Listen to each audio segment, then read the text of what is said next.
Hello and welcome to episode 2 of Honey the Photographer's Here.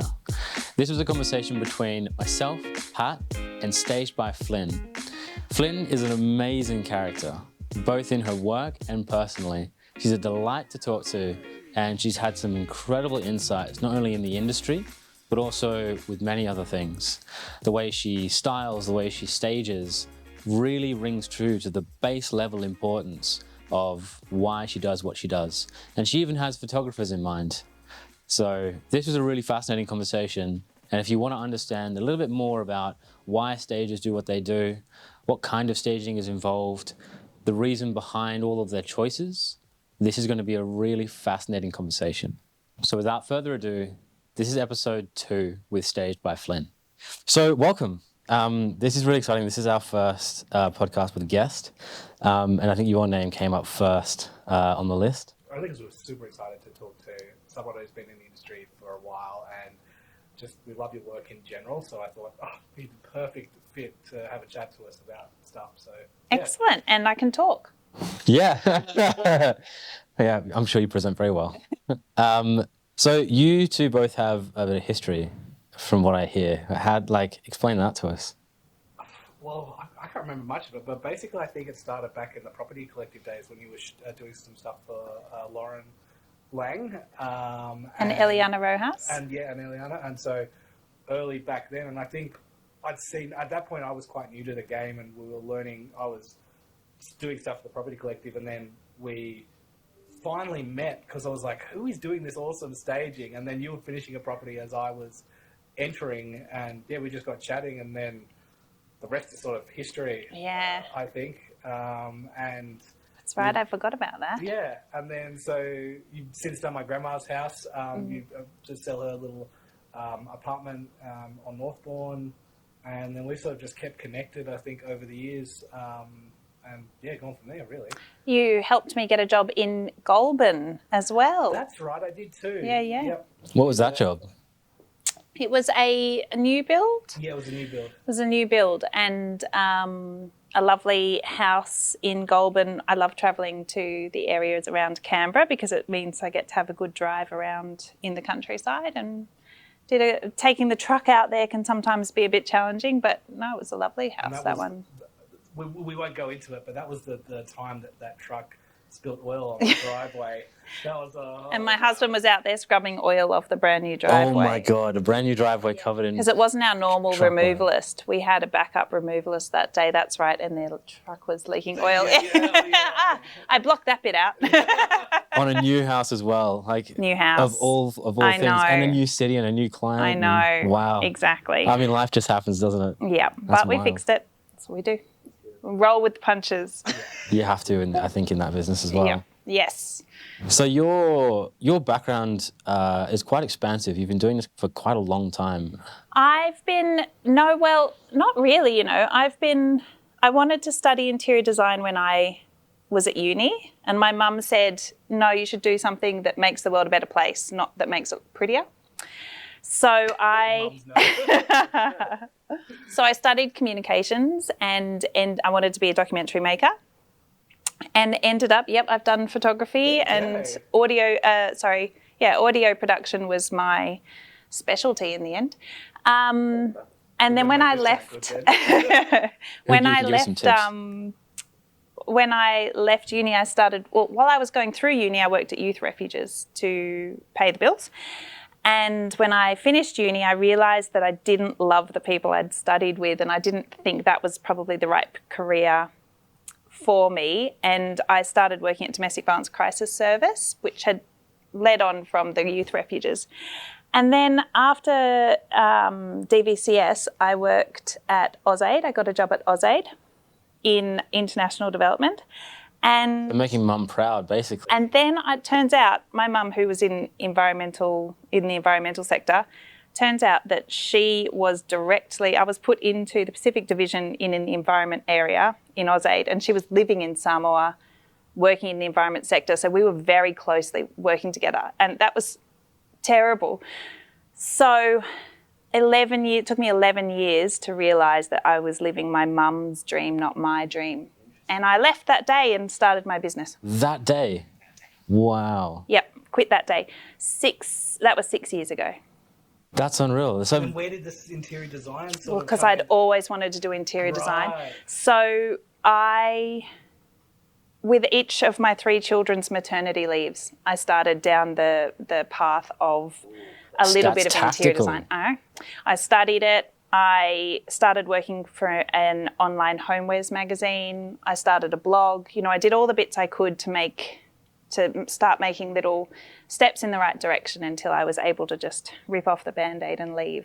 yeah. So what were the first few jobs? So my very first job was my director at DFAT. We were at DFAT by that stage. It was my director's house, and he was on posting overseas and trying to sell his house back in Hackett.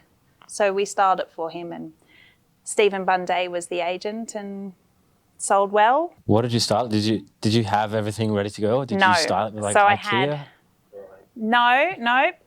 Because I started out trying to keep everything really sustainable. So trying to purchase everything that I could from really sustainable shops or secondhand, doing them up, that kind of thing. That's flown out the window a little bit over the last few years because we just grew too big. But I had 4 weeks from getting the job to styling the job. So I had to get all of the furniture for a 4-bedroom, 2-living area house in 4 weeks, and did it.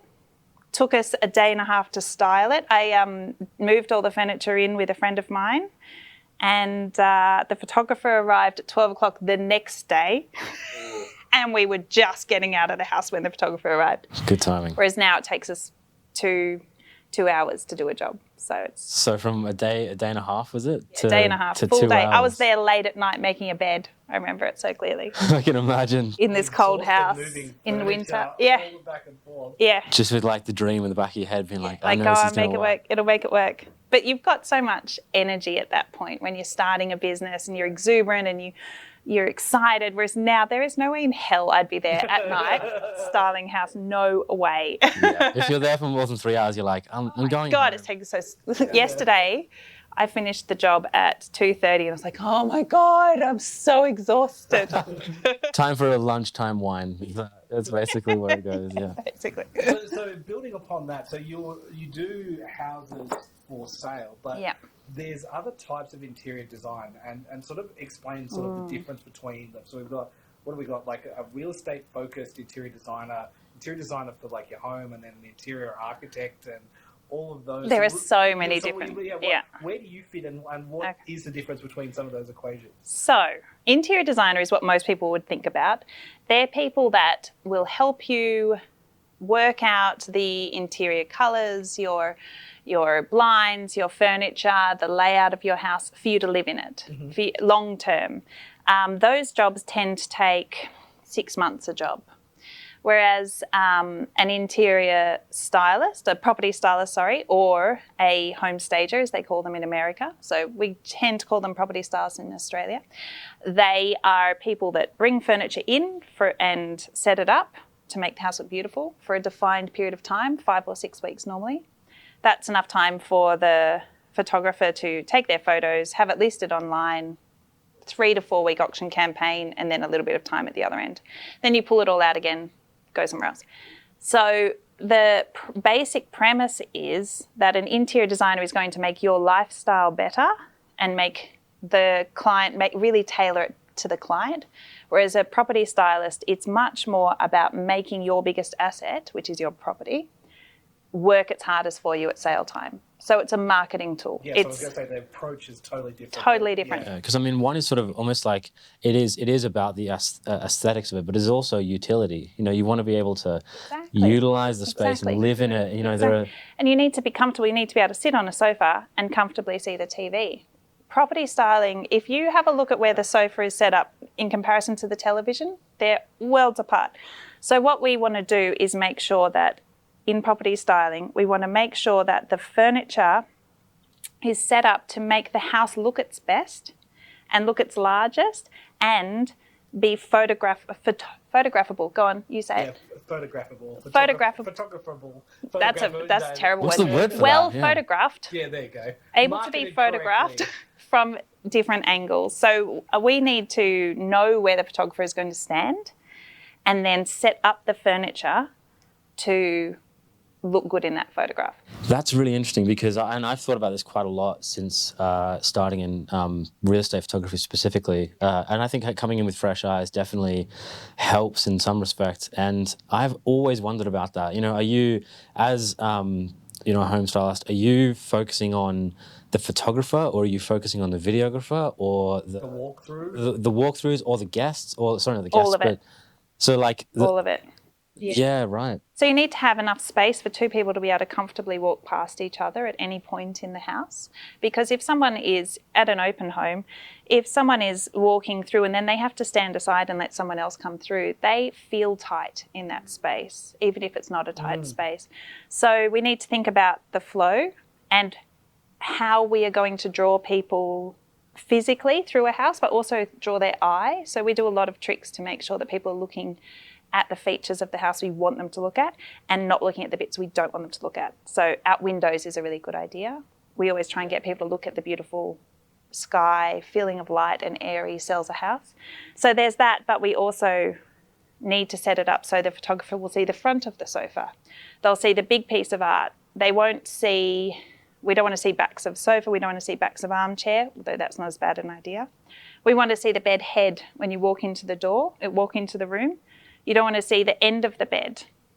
Yes. So it's about making sure that the photographer is going to stand where you want them to stand, and that people walking through the property will be drawn in the way you want them to be drawn. So it's curating an experience almost. It's like an interactive experience at a museum almost. You know, they have the map. And I'm hearing at the core fundamental that the property stylist is like the foundation. They're actually controlling what we do as opposed to... I feel a little bit manipulated. It's the other way around. I thought it was like we help you, but it's the other way around. You guys are helping us and thinking like photographers, interior designers, potential homeowners, to help steer the conversation or the story into where it wants to be. Yeah. I think maybe you know, Style by Flynn focuses on that, and maybe other stylists may not, but it does come with experience, and it's also looking at the listings for years.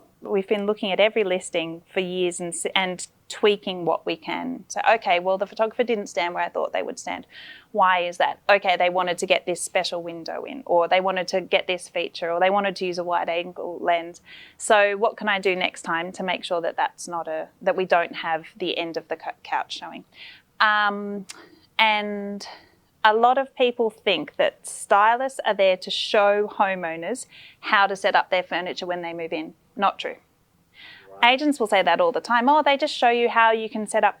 I actually think more that it's showing the potential of the space and it's showing the size of the space. But people live very differently to how we style. I live very differently to how I would style my house. Well, that was another question I had for you. You know, there's this sort of age-old tale of a mechanic's car are always the most run down and ill looked after because they're far too busy fixing everyone else's cars. How does your living situation tie in with your work? Well, look, it's beautiful, but it's cluttered. I have 3 children and a very small house in the inner north. We are extending at the moment, so hopefully this won't be the same answer for the next couple of years. But at the moment, we've got 5 people squished into a 100 square metre house. And I have some lovely mid-century pieces in there. I have beautiful colours on the walls. I have gorgeous art, and I have a crap load of kids' sports things and dog beds and things that you need to live with that I would never use if I was styling. Oh, no, goodness, no. No. So your OCD is killing you. It's a significant issue. It's really an issue, and my partner is often lamenting the fact I can't just let things go. Yeah. But I have had to. I'm too busy with the business. I can't be on top of everything. Yeah. And how busy and what sort of role? Because obviously you started at the bottom, doing it sort of solo. Where have you reached to? What are the? Yeah, I mean, at the beginning we moved all the furniture ourselves for the first 18 months. And then it was a good way to cut costs, not a good way for a 36-year-old's back to be treated. So I think about 18 months in, I couldn't get out of bed for 3 days. So realised I needed to get a removalist, which is not as easy as it sounds because you need someone who is dependable, doesn't break your stock, doesn't hurt people's properties. Doesn't damage properties, yeah. Damage properties that you can trust. So I went through, I think, 6 removalists before I found the removalist that I work with now, and he works with us 4 days a week now. So it's good for him because he gets the ongoing work, and we have him till 1, and then he goes and does private jobs. So it works really well for us. That's really good. So then I still style. I still love styling, but I have got lots of stylists that work with me as well, and I've got an admin person, which has been really amazing. COVID was really good for us because it forced me to it gave me time, I should say, to put automation systems in place to mean that we could run more efficiently. Yeah, I think Pat would probably agree with you. We're kind of going through the same thing. It will change your life. Yeah. It is just so useful. It's our customer relationship management tool is called Dubsado, and it's fantastic. Woe to go. But I've got lots of other systems that work with it. You know, Xero for accounting. We've got Zapier to do automation between our different systems. We've got WhatsApp and spreadsheets and all sorts of fabulous things. Wouldn't it be great if it was just one bloody platform? Wouldn't it be amazing? It doesn't exist. It does not exist. I've been looking the same. It's like, where do you start? And Pulling his hair out. And Facebook and Instagram. No, but it's great. It all works really well when it works. When it goes wrong, it goes very wrong. It goes very wrong. But setting all of that up meant that I was able to bring someone on board who just does admin and keeps track of the emails and does all the quotes and everything. And so I've still been free to style. And then I've got stylists who work with me. So there's only 3 of us at the moment, and I'm going to keep it. We've come down. We've cut down 3 stylists? 3 stylists. Okay, so 4 in total? 4 in total, plus a handyman who fixes our furniture. Oh, cool. And then the 2 removalists. Wow. And so yeah. Yeah, wow. I'm going to keep it lean. Yeah. Because we don't know we have had quite a few more staff than that in the past, and the more staff you have, the more things that can go wrong. Yeah. And our staff that we're with right now are really committed. We're happy to working together, and we all just have each other's back. You've got like a lot of physical moving parts. Like unlike my business where it's relatively a couple of pieces of camera gear, you've got lots of physical items. Logistics, logistically huge. Moving around. It's pretty chaotic. And, Yeah, so we have a big warehouse in Fyshwick, not big enough, but big, and 40 houses worth of stock that we're just moving between various So 40 houses you could do at any one at maximum capacity. Yeah. Okay, and then with your warehouse, if the whole world shut down tomorrow, could you fit 40 houses worth in? No. Right, okay. No, we can fit at a stretch 18. Okay. Maybe 20. Wow, so there's a reliance on There is a reliance stock on being it. out. Yeah. You don't want to have You're not a good stylist so then much. if everything's in the Exactly. warehouse. If it's in the warehouse, I mean, yes, it's quiet. It's come through a really quiet stage in Canberra for the last month, but it is picking up again. But even then, we were able to juggle it so that we didn't have to get extra storage. But you don't want empty space in your warehouse. If you have empty space in your warehouse, you're paying for square meterage that isn't being used. It's a waste. So where's the hustle? Is the hustle on doing the jobs, or the hustle is on sales, or building better relations? I think building good relations is key in this. I have a few agents who I've worked with closely for 5 years, and those are the ones that go most smoothly. All of their jobs go smoothly. They know what to expect from us. We know what to expect from them. We know what they want. And we're able to deliver that each time. And if something goes wrong, you've got that relationship where you can go, okay, the builder's still here. We obviously can't style today, but we will fit you in, blah. And it means that we also have that, we always treat them, those agents, the best. We give them, if they need a date, we'll make it work. Because we have that relationship with them. We care about how well they're doing. They care about how well we're doing. So I think having key relationships for stylists, having key relationships with agents is really important. There's the 80-20, right? 80% of your jobs come from 20% of your clients. Yeah, the Pareto distribution, yeah. And 20% of your jobs take 80% of your time. Yep. So we're trying to go for that 20% always. And those are our key agents. one question before you take on yours, Luke, was where do you focus your energy now? Is it mostly property styling, or do you do interior design jobs still? Or So we've just launched a new arm of the business. Yes. We have so for the last 5 years, I've been asked to do interior styling jobs. People who we move them out and they say, why didn't we live like this? I feel like that would come up a lot. Yeah, people, in fact, a few times they've decided not to move. When we've shown them how you can live in a space, which they thought was too small, they realised it's not too small. They just had the wrong things. Wow. So we've been asked for years and we've always said no. We've been too busy. I knew that it would take a lot of my brain power. Yeah. And this winter was the first time we've had time to breathe in 5 years, at least since pre-COVID. Yeah. And so I thought, well, I always like a challenge. I feel like you're the same. You have expanded the business while having a baby. I feel like I need to constantly be growing. So we've just opened up the interior design aspect arm. That's so exciting. It is exciting and I'm loving it. I'm really loving it. So you kicked it off already? Yeah, we've got, so I opened it up on an Instagram post and said, okay, a few of you have asked me over the years. I'm going to take on a few sample jobs over this winter, and then spring I'll probably have to pause and then we'll start again. Instagram exploded. It did, yeah. Oh my gosh. So I've had to say no to a lot of people. That's a nice problem to have. It's a nice problem. So I've got somebody starting with us in January who will take over the interior styling arm of the business, and she'll work closely with me and with my stylists who are interior designers as well. But she'll have control of that so I can keep styling. Yeah.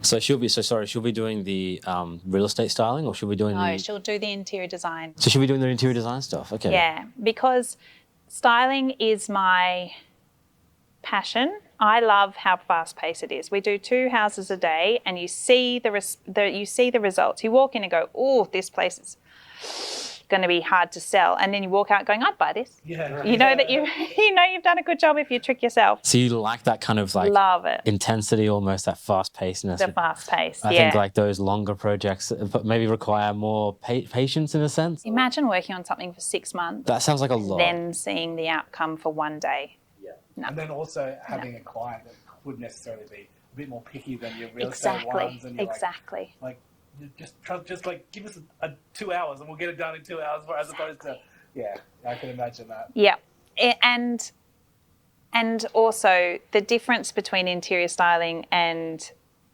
interior design. Interior styling, we're trying to appeal to a broader market. We're trying to appeal to that particular market that you know is going to be looking for that house, and they will fall in love with that house. Interior design, you are appealing to a particular client, and you know that client, and you have to try and figure out what it is that they actually want when they don't know that themselves.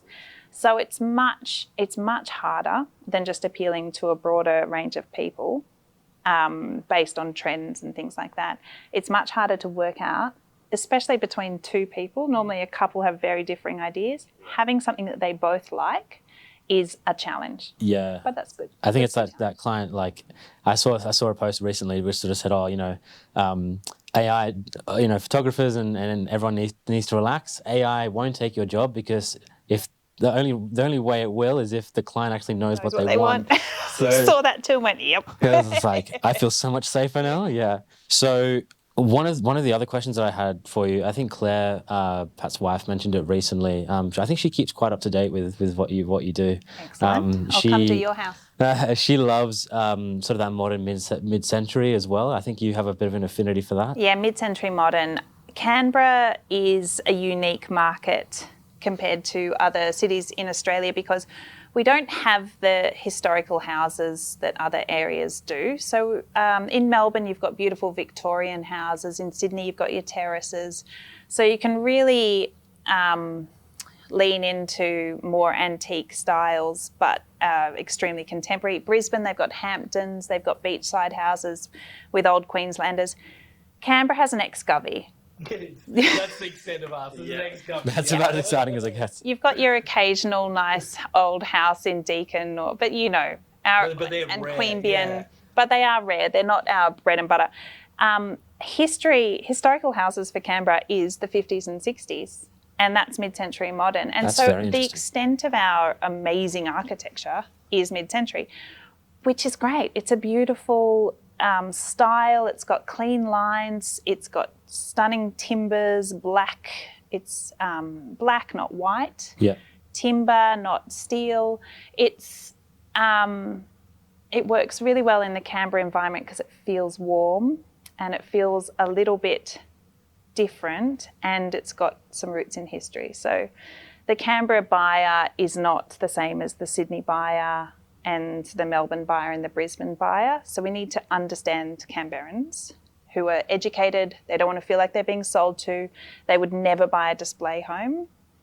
And really lean into a house feeling homely but presentable. I was just about to say that because I've walked into so many of your places that, unlike other stylists, you have this way of actually making it feel like you're at home, and like it's as I grew up in Canberra, it's like it's part of your childhood. There's so many friends' houses or people's houses that we went to that have this look about it or this feel about it that you could just snuggle up in front of a fire or grab one of your throw rugs and like sit and read a book or something that I don't think other interior designers quite get. And I think it's because of that sense of the era of where we are and where Canberra sort of sits historically compared to the Sydney and Melbourne market. I'd love to be able to do a Victorian. That'd be cool. Could be fun, but you know, it is what it is. Have you managed to maybe dovetail that in at any moment?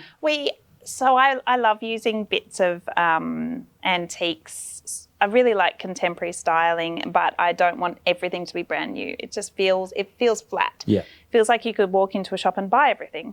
I want to find some great little bits and pieces that elevate the contemporary, make it feel more interesting. So it might be a gorgeous earthenware pot, or it might be a mid-century armchair, or a mid-century buffet always works really beautifully. Washstands, stone is so in at the moment. We use antique washstands with old stone tops on them. Gorgeous. Yeah, it's beautiful. So there are things you can do to just lift it that little bit so it doesn't feel like someone went to Kmart, unfortunately, or IKEA, or even Freedom or Temple and Webster and bought everything and put it in the house. Yeah, something with a bit more character, I think, a bit more livelihood. Exactly, and a life, something that shows you that the house has been loved.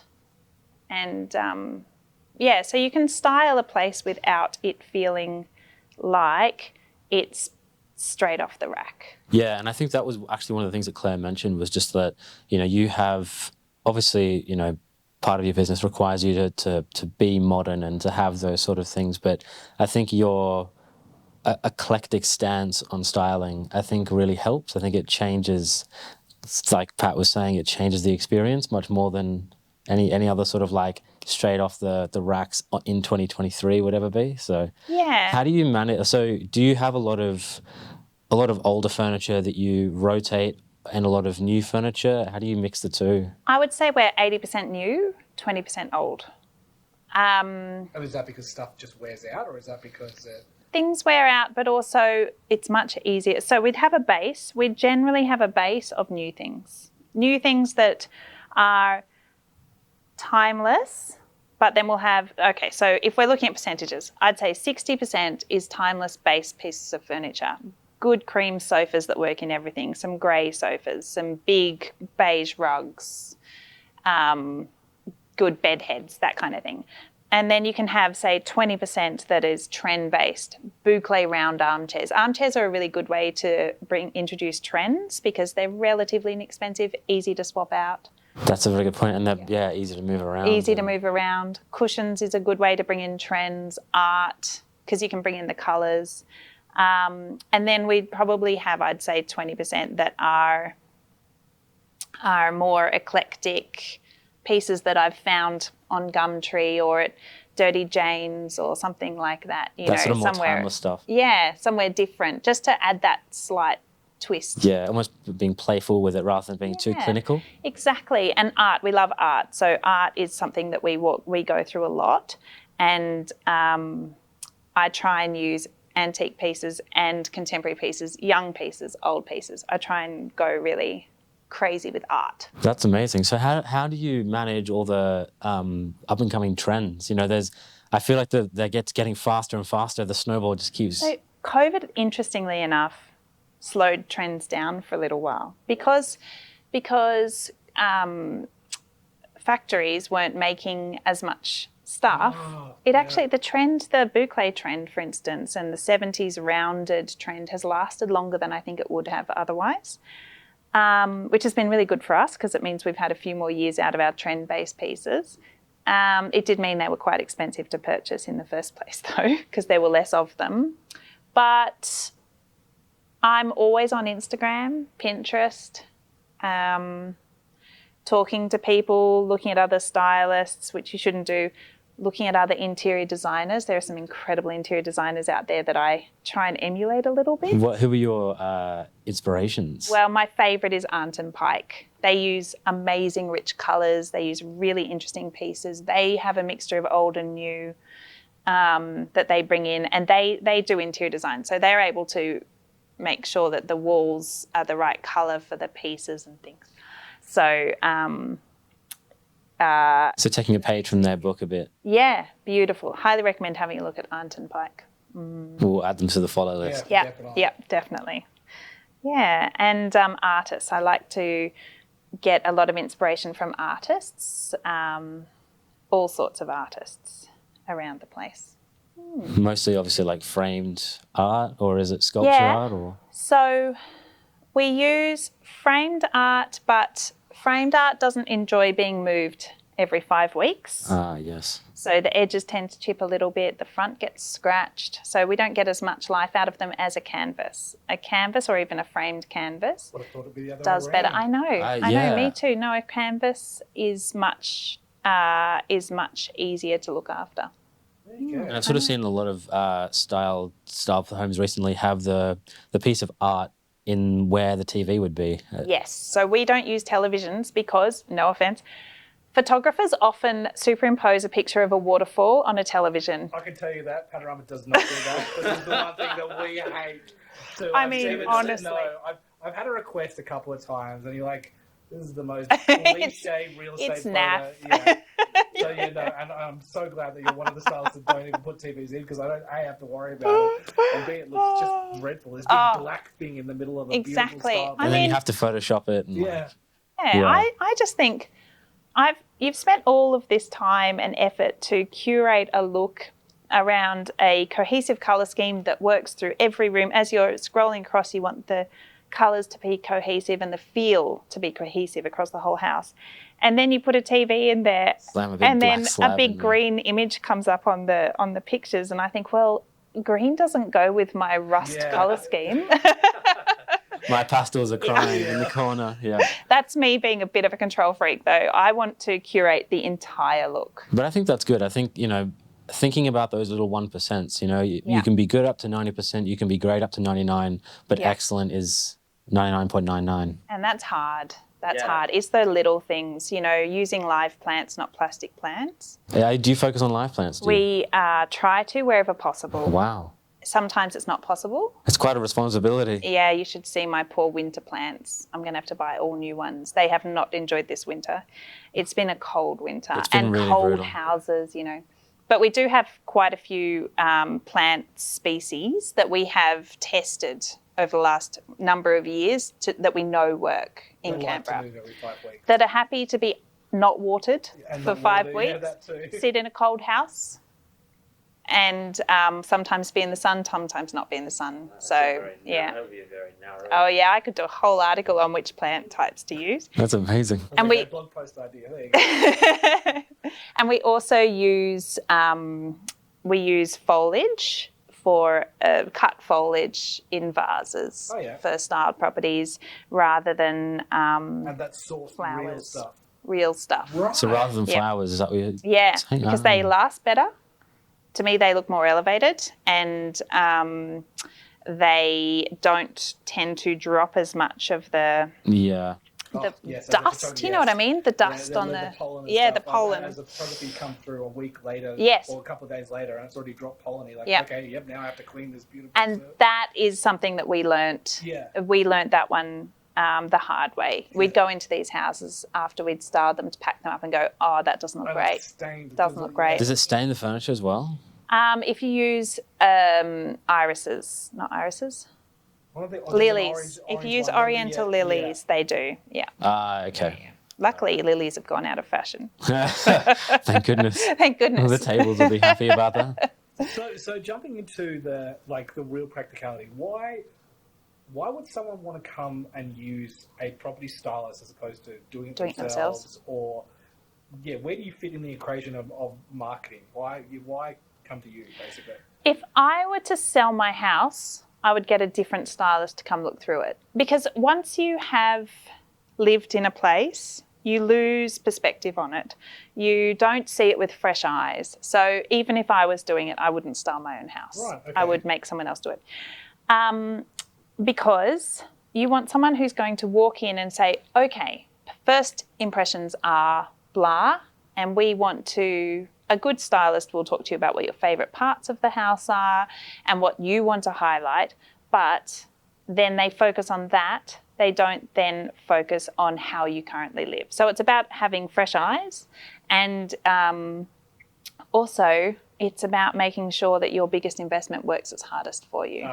It's about getting a big return on investment. I mean, you wouldn't sell a car without detailing it. And a lot of people do, but I do know what you mean. If you wouldn't sell a car that's worth $60,000 without detailing it, why would you sell a house that's worth 1.3 in this market without doing everything you can to make it present well? To push that extra dollar out of it. To push it, yeah. So styling has been proven to make a house sell quickly, or faster, I should say. Styling has been proven to make a house sell faster and sell for more money. And it's simple maths. You get more people walking. So if your photos look good and presents well online, more people are going to see it. More people will walk through those doors. The more people that walk through those doors, if you can tug at their heartstrings, they will spend more money. And the more people you have competing with each other to buy a property, the higher it will go. I mean, it's just simple. And it's really interesting. We had a conversation the other week about this. Like, we're saying that, marketing starts with the photographer, but it actually starts with what goes in. We were very wrong. We're learning more every day about, the interior designer does the heavy lifting. We make it look good and help get literally do the heavy lifting. Yeah, literally do that, and you literally, put all the stuff. We're just a cog in the mastermind that is the stylist. We are a cog as well, because an agent, for instance, so we might talk to an agent, okay, let's work out I know who the target market is, but sometimes the agent also knows. Yep. Sometimes they also know what they're doing. So we'll talk to them about who the target market is, and then we will curate that look to work for that target market. So there is no point in putting all beige in a family home, because people with children, they're not looking for beige. They're not looking for beige. So it depends how old their children are. Okay, so let's say we've got first home buyer who are thinking about having children. They're generally in their 20s. Colour, they're not afraid of colour. They aren't afraid of something slightly risque on the walls. They aren't afraid of a little bit of hard work getting a house ready. So we will make the package look like that. And then a few years later, they've had a few children, don't really want anything risque on the walls at that point, no naked women, because they're thinking about small children. Beige scares them because of grubby fingerprints, so we'd probably put a little bit more richer colours in there. Because and maybe sort of evolving into their parents, perhaps. Exactly. Not there yet, nope. Not there yet, nope. And then we will try and get the kids to fall in love with the house too. So we'll set up a kids' room. We might put some toys somewhere in the family room so that the kids can be distracted while their parents have time to look through the house comfortably without having children, without being worried that kids are going to break things. And B, if the kids love the house, if they feel like they belong in the house, they'll badger their parents. I was going to say, it's creating a moment. You're actually creating moments where you feel at home or you feel welcome. You're like, I actually see myself in this space. Exactly. And because you were saying about physical interior design versus styling, it's that mindset journey that we want to bring it back to that mindset journey we want to take them on and if we can, distract kiddies in one part. Look, a trampoline. People say, should I take the trampoline out? No, if it's a family home, great. Kids might jump on it and give their parents 10 minutes look through the house. Yeah, fabulous. So we'd sometimes put drawing tables out for kids to draw, and we'll start off with like doing crossword, so that, or not a crossword, what's it called? Where you got X's and O's, noughts and crosses, so they feel like they can join in. I've seen that many times as a styling element. Focused on that many times. It's good fun. Or a teepee, so they can hide in it. You know, they're meant to be used, and if kids love it, it's been shown that parents will pay more money to get it.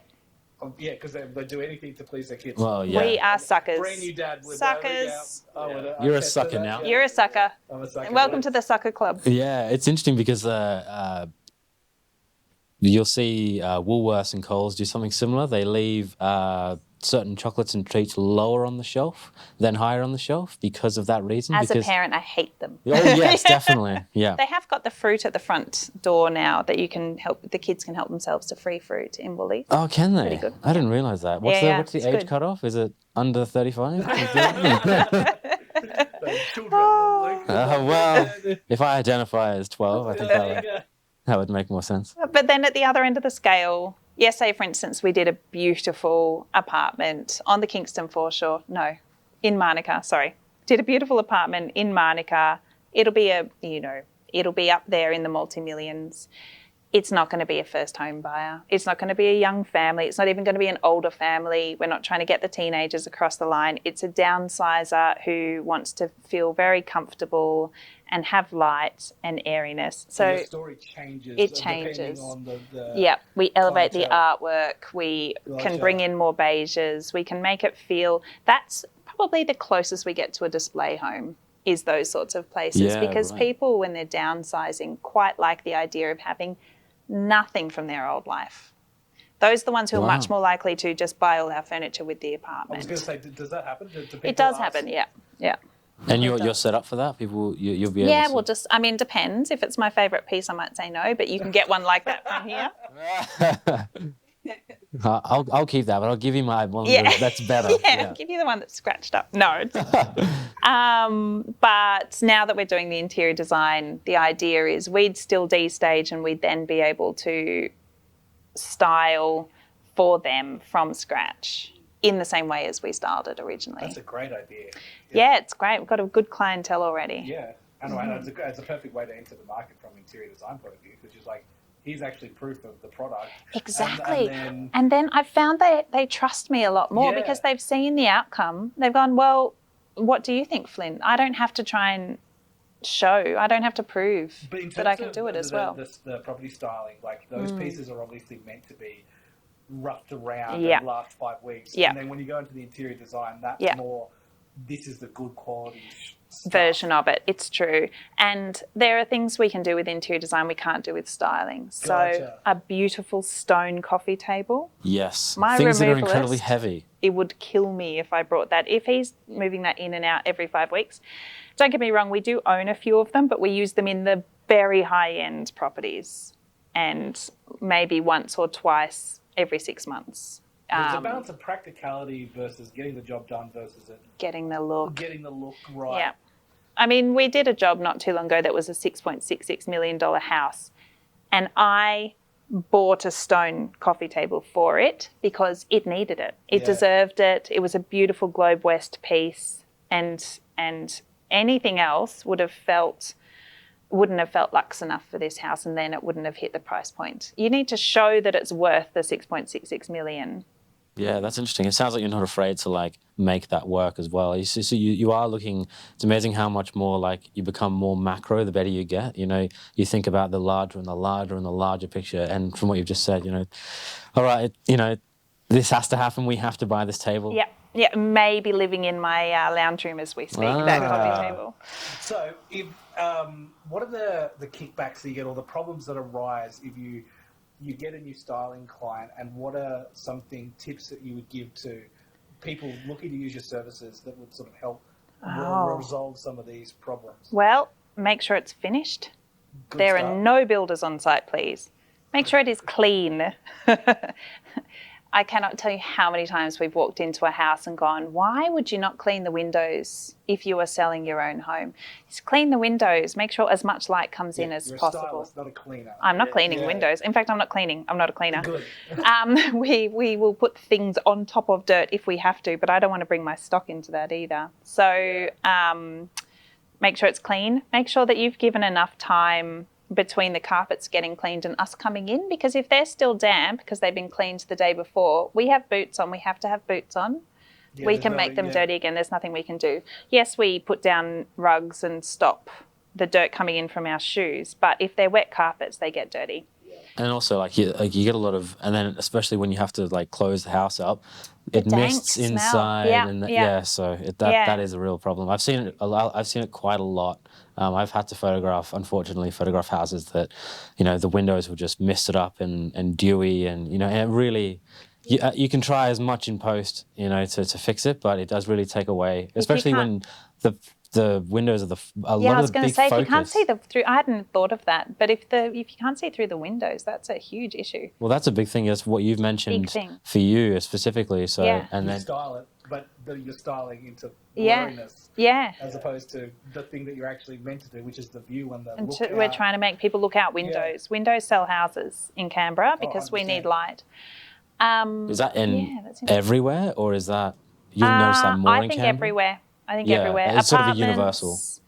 Oh, do you mean in Canberra specific versus everywhere else? Yeah. I think in Australia, windows sell houses. Interesting. I don't think it's the same in other areas. I know in England they have smaller windows than us, but it's such an Australian indoor-outdoor lifestyle. Yes, that's good. It's going to be interesting to get an architect on board and have that conversation about how, we as Australians are designing houses with big natural light and natural windows, and we like, it's sort of that connection between the inside and the outside, and windows are the way to do that. And then from a stylist point of view, is sort of how do you design around the internal space of the natural beauty of the outside, but not let it distract the outside. Exactly. So we're trying to draw the eye to the windows, but not to our things. Yeah.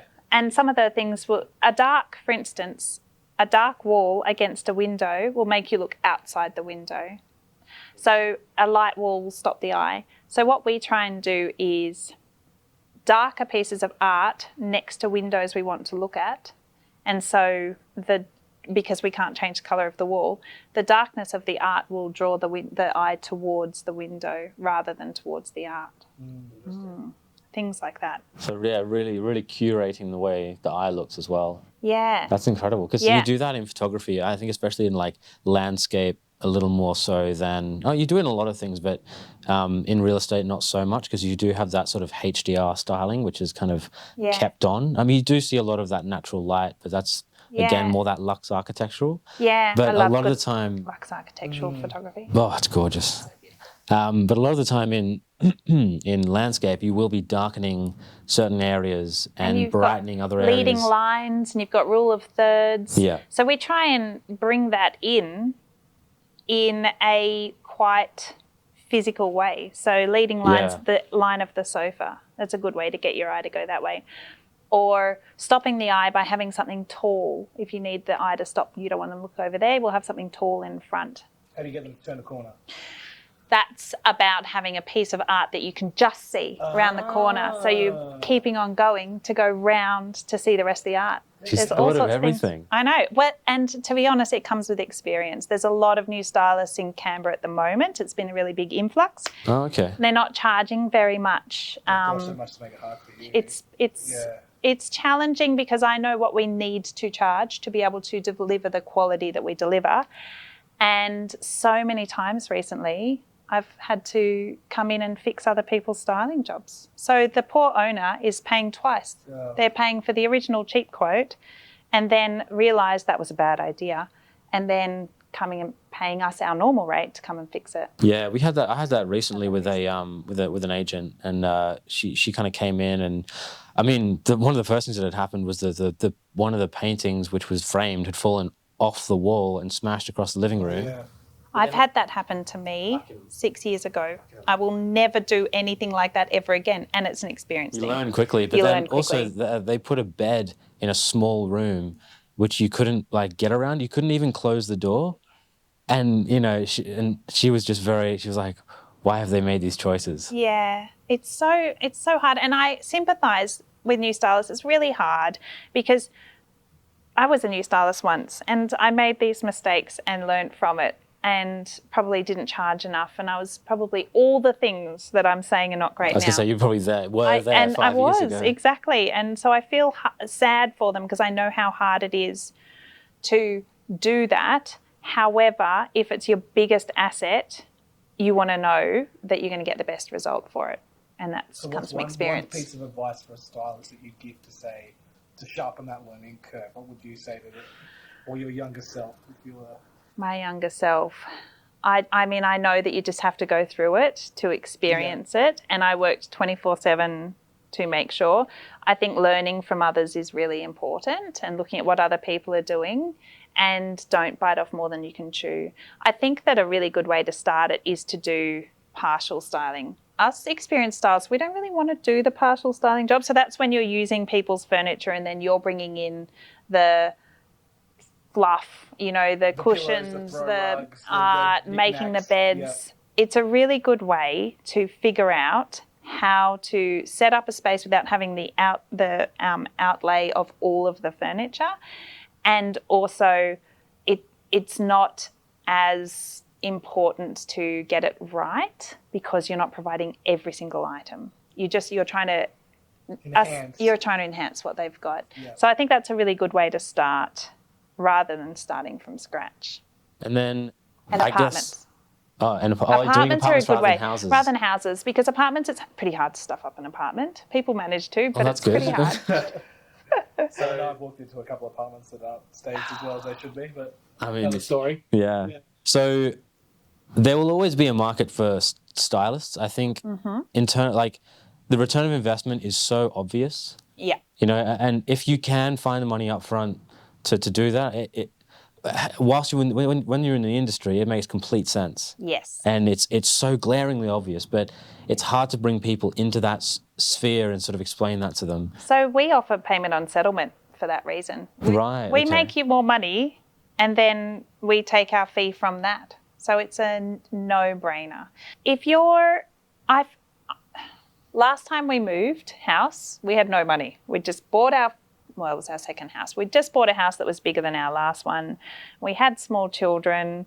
We had to pay the removalists. We had to pay all the costs for selling our old house. It was a really difficult time, and I keep thinking of that. I want to make styling available to not just people that have a lot of money. In fact, it's more important for people that don't have much, because you get more of a return on investment. So people that are selling their $600,000 house will actually get more out of styling than people that are selling their $6 million house. A $6 million house sell itself anyway. It's got beautiful windows. It's got beautiful floors. There's nothing that you need to draw the eye away from. You go into it empty and it looks stunning. Whereas a $600,000 house generally will need new carpet. It'll have bits and pieces. If it's empty, your eye is drawn to every single thing that's wrong with that room. Yep. Whereas if we put furniture in the house to draw the eye where we want it to draw, and to sort of soften the bits, we don't hide things. I won't put a rug where it's not supposed to go because there's something on the floor. We won't hide anything ethically, but we will draw the eye. And we'll show people that you can live in this house comfortably while you renovate it and while you put your stamp on it. That's really important, and that will take that $600,000 house from being a renovator's delight to being a family home. Yeah, it's not that bad. We can live in it for a year or two. Exactly. It doesn't matter if we can't build right now because building costs us so much. That's okay. We can still live here for a while we work it all out. So it's those lower end properties that I really, really love working on. I much prefer working on those than the really high end ones, because I see such a good result from them. Such a good result. Do you find that I think throughout Canberra you've garnered a bit of a prestige in what you do? I hope so. Well, yeah.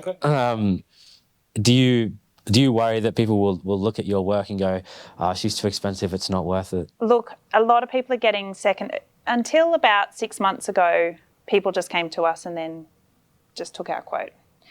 And recently I've found just the last 2 months, I've found that we are up against other people that are quoting. So generally, we're one of 3 quotes. That is very challenging to break through because on paper, we're more expensive than most. We're not the most expensive in Canberra. We're not the cheapest in Canberra. We're probably upper middle. But what you would get for that is so much more. And also, we'll be here in 10 years, whereas some of those really cheap styles, unfortunately, they won't, because their tax time will come and they'll realise they haven't saved enough for tax or something and they won't be here. Or they'll move to Sydney if they get good enough. Well, you know, like... Well, no, they won't. You won't make it in Sydney. Sorry, won't make it in Sydney. That's complete confidence. Don't even try in Brisbane or Melbourne either. Whew, they got a lot of stylists there. I can imagine, yeah. It's a very creative space down there. Yeah, I'd say Melbourne is styling central. There are some incredible stylists in Melbourne. Melbourne have the best stylists in Australia. Big call. Check out Arch. She's great. Okay. Kat's amazing. So we are up against more quotes and we are slower than we have been, but we're still making a profit. We're still comfortable. And I'm not going to lower my prices to meet that because then I'll be paying someone else to style their house. Yeah, so I think we're in a similar boat to you. Yeah. It's sort of like we are not necessarily expensive. We're definitely not the cheapest one on the board, but having, and this is part of why this podcast exists, it's sort of to show the experience. It's like you're not necessarily paying, it's not just about the style and getting furniture in your house. It's actually about having someone who has experience and talking about all of the stuff we spoke about in terms of drawing your eye, how it works, how many stylists would be really thinking about all of these things? Yeah. And we're the same with our photography. We do the same thing. We have this idea and audience in mind. We have a story that we're going to tell based on your stuff, and having it's really important to tie that in together. And I think that's what sometimes you just unfortunately have to be up against when it comes to price, which is the big scary thing, especially when times are tougher. People are trying to squeeze the most out of and you. I totally understand that. I totally understand that. It's really challenging at the moment for all of us, which is why, and the other thing, the other elephant in the room is that sometimes a house isn't selling at the moment. Sometimes people, the only times they haven't sold is when people are still trying to get 2021 prices though. If people have met the market, then they're selling. But a few houses that are trying to get $300,000-$400,000 more for their house than it's currently worth are then having to take it off the market and put it on the rental market. And so they're not getting a return on investment for styling. It's happened once, and before we styled, the agent said, I don't think this one's going to sell because they have unrealistic price expectations. So we were prepared for that. But that is what's in people's brains. Yeah, they're nervous. It sucks because it feels like you're the reason that it's not doing it or something. But it's like at the end of the day, there's so many other factors involved in this, and I think realigning people's expectations from 2021 prices to 2023 prices. Yeah, it's been a shift. Across the board, from photography to styling to the agent that you choose, how that all connects together. And the agent and I talked about it beforehand and said all we can do is throw everything we can at this and then know that we've got nothing to do with the reason why it hasn't sold, which is what we did. It looked amazing. He did an incredible job with the marketing, and it didn't sell.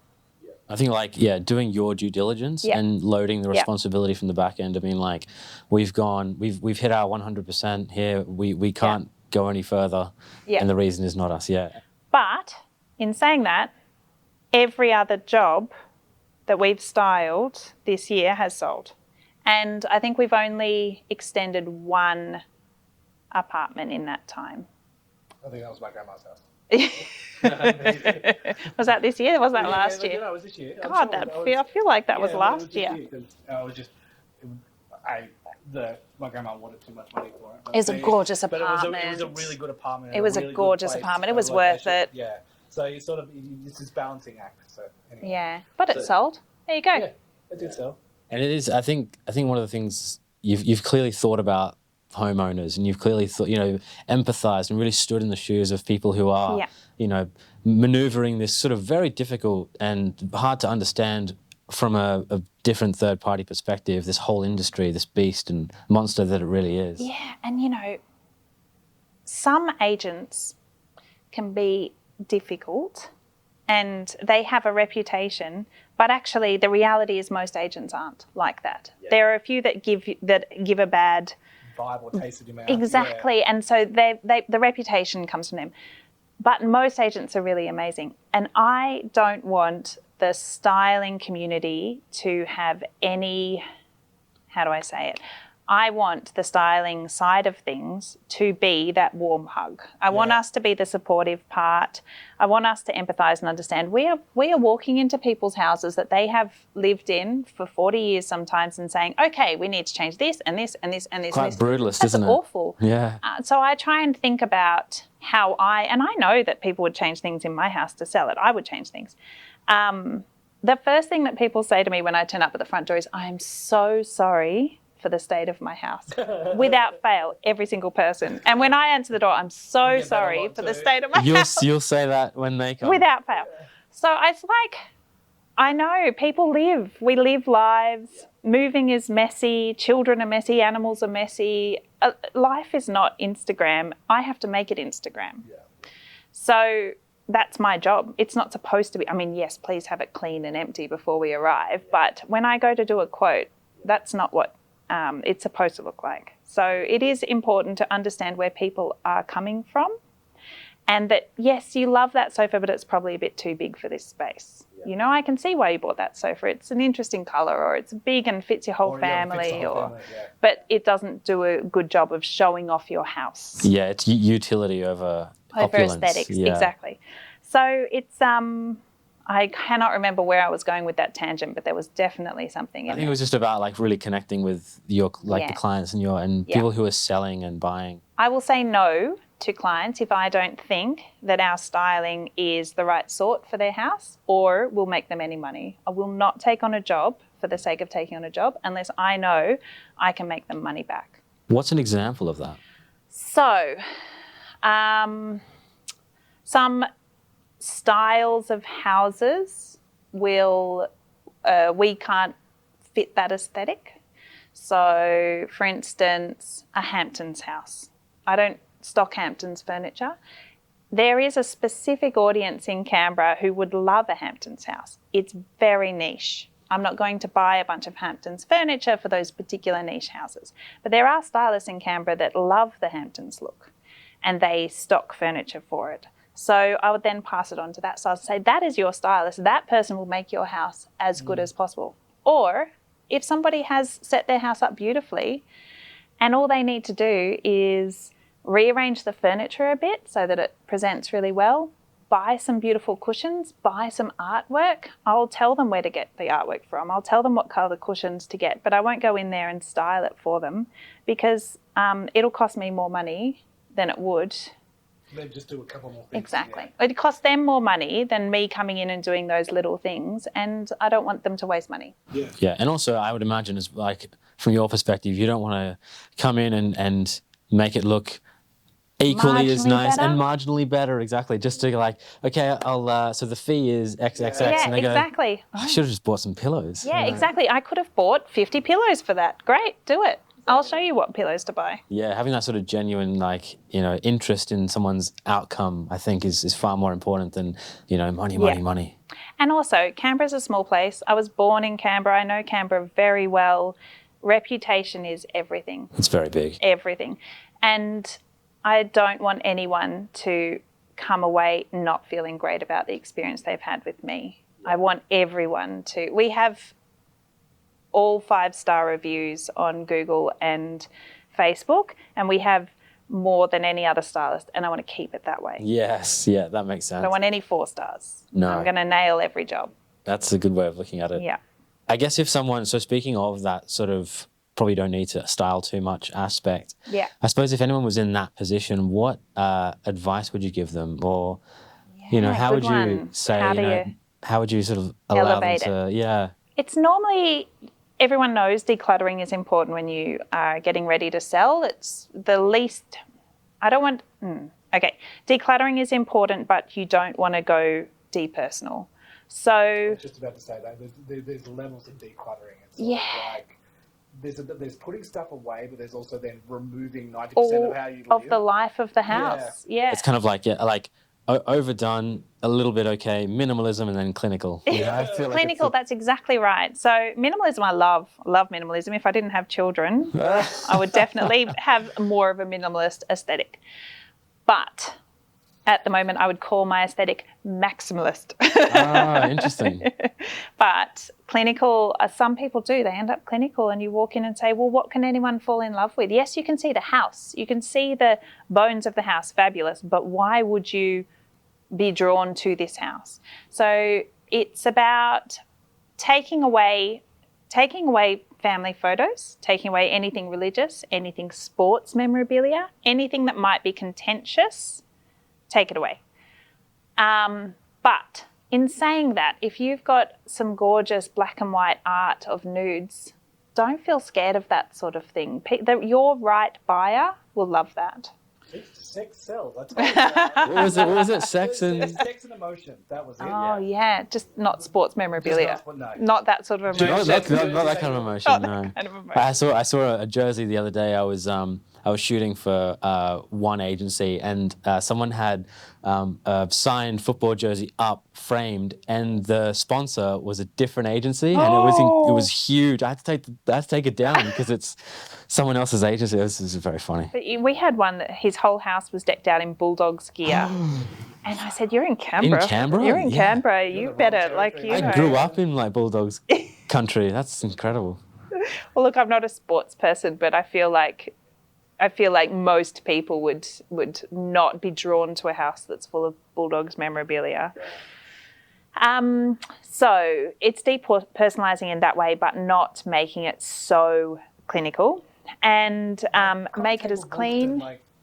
Look, it's nice to add something, but in saying that, the reason stylists put things like that in there is because we don't have the everyday items.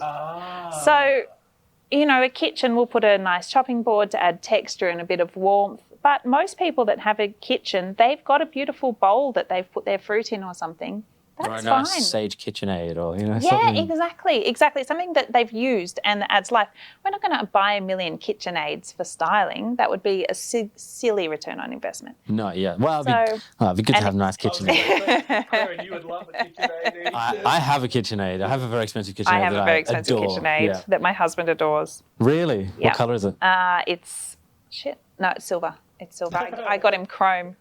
Just could not remember for a minute. Yeah, I got the cherry red one. Oh yeah, that's nice too. Bit classic. It's a bit garish, but Maybe ours is cherry red. I was tossing up between the two now. It's right. Clearly, I'm not the chef in our house.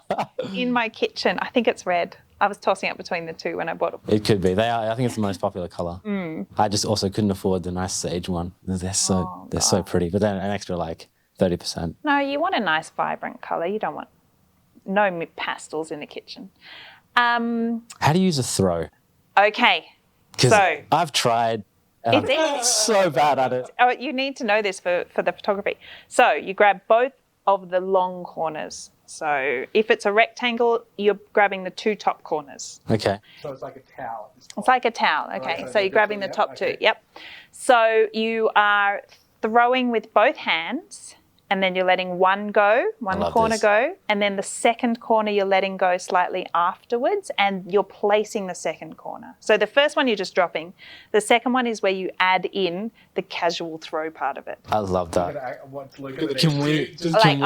Can we do a video of you teaching us how to throw? That'd be amazing. And cushions, everyone, first of all, never put your cushion on a diagonal if you're doing your own styling. Second of all, you want As the in cushion... with the corner piece facing up? Okay, so flat at all times? along the top.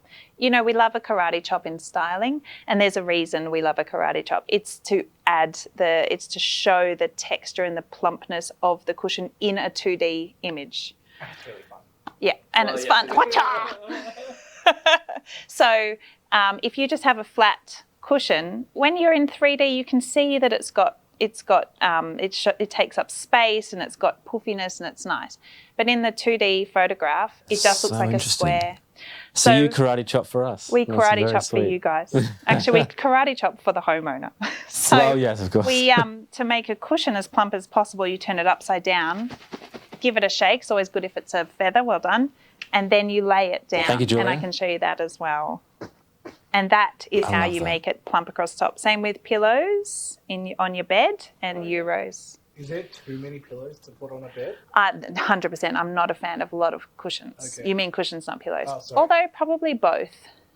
Some stylists, look, the higher end luxe stylists are more likely to use more cushions, I would say. There is a feeling that the more cushions equates to higher More end. luxury, I yeah. completely disagree with that. I think a minimalist single cushion with €2, 2 pillows, single cushion and a throw, that's my ideal. 2 matching cushions next to each other, stunning. Simple, minimalist, gorgeous, shows off. You're not looking at how many cushions there are, you're looking at how beautiful the bed is. Yeah. You can get away with 3. My stylists quite like using 3, so I will also say that 3 is doable. That's a concession from you, isn't it? Sorry, 2, not 3, 2. Yeah, Okay, 2. 2. A concession. 3 is way too many. Okay, right. Okay, that's okay. There's Some of my there's a few stylists, ex-girlfriends that I want to call up and be like, I told you, that's too many. I do not have a single cushion on my own bed, shall we say. There you go. So yeah, cultural styling, explain that. Yeah, so certain regions of Canberra, and this will be the same in other cities, are more likely to have particular cultures living in them. So we have to think about that when we're styling the property.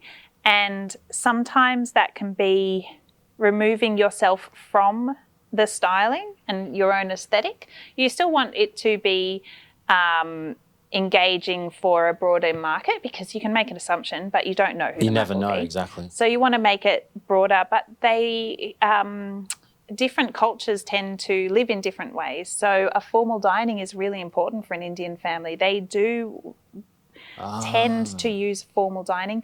You want it near the front of the house because they're more likely to have people over, and that's their good room at the front of the house, formal dining. Right. So it's about knowing who your market is and setting it up for them. Chinese, we would never put a mirror across the front from the front door. So feng shui comes into Feng it. shui is a big part of it because that can bounce the good energy out. So That's if so there is interesting. likely to be, or even not likely, even if there's a chance that you're going to have a buyer And that's this is mainly Chinese, I would focused never around. do it. This is mainly focused around the buyer, isn't it? Rather It's than the about the homeowner. buyer. It's not the Yeah. homeowner. And Does it become difficult a conversation? Because it can be. Yeah. And also part of it is being respectful for the homeowner's religion as well. You know, some Indian families have a religious shrine, that's the word. So some cultures have a shrine in their house, and I would never ask them to put the shrine away. But what we might try and do is move it into a less obvious part of the house. So they need to face in a certain direction, but you can find a less obvious corner of the house to put it that in must that be very faces the hard right to do that, direction. yeah. It is. Yeah. It's very hard. And colours, you know, Indian families are really drawn to colour. It's As it's you like know. I was just about to warmth, say that. intensity. Exactly. Like it's very, yeah, it's very amazing. vibrant. I mean, it's Marbles and big so eccentric woods specific. And, Yeah. all this sort of It's stuff. very opulent. Like it's Yeah. very, yeah. So we want to enhance that Yeah. and make it more marketable to a general audience. So it's a That's really a fine line. That's such a fine line. Fine line. And we use colour to do that. Colour and art are our two big things. And so you found that that was worthwhile doing, because I would imagine Very much so. it would be. I imagine like biting off a piece of that would be a lot of work, and Yeah. you could easily go, you know what, I don't know enough about this. I'm just going to style it the way that I know, and it should be okay. But you've So my job is to make sure that house sells for more money. Right. And well. So if I am not nailing the target market, then it won't sell for more money.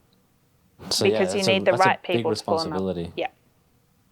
Yeah, it is. But it's good. It's fun when you nail it. But I think that's a good way of looking at it, you know, having that sort of macro perspective and being able to go, okay, what are the things that will get this right? Because really your client is the agent in some respects as well, you know, and having Yeah, so in that's a sort of- really that's interesting for us. We are often having conversations about, and you're probably the same, about if we're marketing to agents on our socials and in our pamphlets and things, or if we're marketing to vendors. And is this to pitch your own work? Or yeah. It's a hard one. It's a hard one. What do you do? We tend to, so we get most of our jobs through agents. Directly, but in saying that, we have lots of vendors that have followed us for a long time that come to us for our look. So I'm just going to keep going with both. I feel like your line of work would probably lean a lot towards like vendors just enjoying, what you do. I think vendors wouldn't necessarily be like, oh, that's a nice photo of the kitchen, Yeah. Maybe there are very specific people, but yeah, that's true. You're more aligned with agents, but agents get us more work. So and that's what I was just about to say. So we're sort of like that. We do agents sort of first because that's at the end of the day the area of where we want to be. But in saying that, we have had clients who have specifically asked us, even though the agency has its own photographer, to actually bring us in because they've seen our work or they've sold our home. We've sold their home before through another agency and they've like requested us. So it's this fine balancing act. I think for you, it'll be more targeted at the homeowner because that's one piece of selling a home that just goes with that isn't necessarily under the agency. An agency can help recommend and you can be on the list when you recommend as a preferred a stylist, but at the end of the day, it's sort of who's a good one out there that's actually going to help work for me and be separated from that agency and not be influenced sometimes by the agent who has his own ideas or her own ideas on how things work. So yes, we've come up against that a few times too. Yeah. When the vendor comes to us and the agent has their own stylist and the agent starts on the back foot, at that point they can be a little bit defensive about why the vendor hasn't used their stylist. Yeah. I guess you have to treat that, relationship, as carefully as you can. But yeah, it's good. It's good. It is. I love proving to agents why we're a better choice. Yeah, and who haven't used us before. Yeah, and there's something really satisfying about that. A friend of mine, she works in defence, and she's this sort of archetypal, beautiful blonde. She's 25, 26 now, and she's incredibly intelligent. And one of her... Oh, I hate her. I know. Oh, believe me, I hate her in equal proportion. But one of her favourite things is dressing up in like light pastels, pinks, like really girly stuff. Yeah.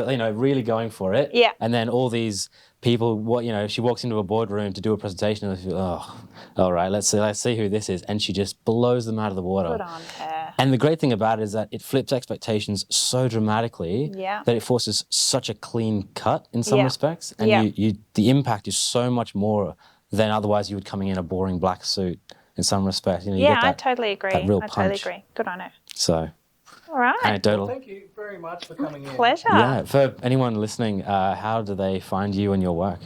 So we're Staged by Flynn. We are on Instagram. We've got a website. And you can call me or you can call Joe. Our numbers are on the website. And we're on Facebook too, but I'm not as active on Facebook. Just leave 5-star reviews on Facebook and contact you through the phone numbers. Leave your reviews on Google. I've been told that's good for SEO, and also Facebook. Okay, perfect. Do both. My pleasure. Thank you. Really Good fun. luck with your podcast, guys. It's great. Thank you. Thank you, everybody.